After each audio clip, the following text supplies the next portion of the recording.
question ng subscriber na kung pwede daw siya mag-file ng kasong constructive dismissal dahil na-demote daw siya from warehouse checker naging maintenance utility na lang.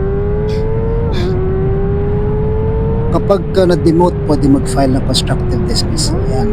Kasi sinabi nga ng Supreme Court sa kaso ng Isabela Electric versus Del Rosario na ang pag-transfer ay isang management prerogative, karapatan ng company yan, ng employer, pero yung karapatan na yan, just like in all rights, cannot be exercised with unbridled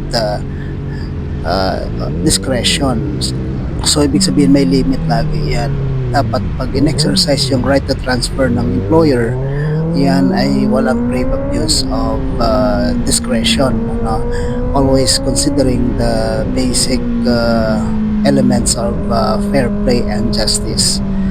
Ngayon, kung transfer yan, there is transfer, sabi ng Supreme Court, amounting to demotion kung ang isang empleyado ay nalipat to a subordinate na mas mababa or relegated to a less important position, most especially kapag merong less responsibilities and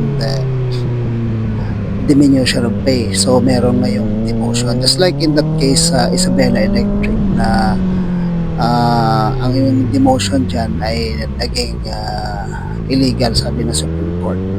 So pagka illegal ang demotion, then it will amount to constructive dismissal, kasi yung constructive dismissal, identify niya na quitting or cessation of work or continued employment is rendered impossible, unreasonable, or unlikely. So file ka ng kaso.